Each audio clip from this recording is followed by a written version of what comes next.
Church road. আর সেই church রোডেরই একটি বেসরকারি স্কুলে বিগত 7 বছর থেকে আয়োজিত হয়ে আসছে সানডে হাট।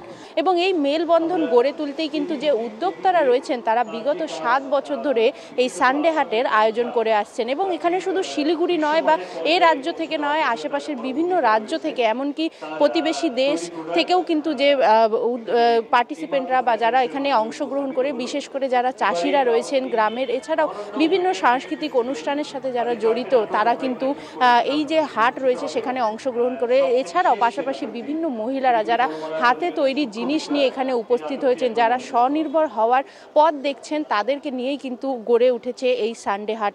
গ্রামীণ জীবনযাপন যেটা আছে সেটা শহরের থেকে অনেক বেশি উন্নত, অনেক বেশি সাস্টেনেবল এবং আমাদের গ্রামীণ কমিউনিটি অনেক বেশি রেজিলিয়েন্ট। সেই জন্য শহরের সাথে গ্রামের একটা মিশিয়ে দিয়ে আমরা গ্রামীণ হাটটাকে শহরে তুলে এনে শহর এবং গ্রামের মধ্যে এই যে একটা মানসিক রিলেশন তৈরি করার জায়গাটা, এটা কিন্তু আমরা খুব সাকসেসফুলি করতে পেরেছি। তার কারণ এই মডেলটা আমরা দেখতে পেয়েছি যে কলকাতায় আমরা গভর্নমেন্ট অফ ওয়েস্ট বেঙ্গল থেকে তারা অলরেডি এই মডেলের উপরে কাজ করছে। নিউ টাউনে আমরা ভুটানে দেখতে পাচ্ছি, ভুটান গভর্নমেন্ট ফুনশিলিংয়ে এই মডেল নিয়ে কাজ করছে। অনেক মানুষজন কাঠমান্ডুর থেকে এসে, কাঠমান্ডুতে স্যাটারডে হাট, শনিবার ওদের ছুটি, ওরা সেখানে স্যাটারডে এই ধরনের হাট শুরু করেছে এবং উত্তরবঙ্গের বিভিন্ন প্রান্তে এই চর্চাটা কিন্তু শুরু হয়েছে।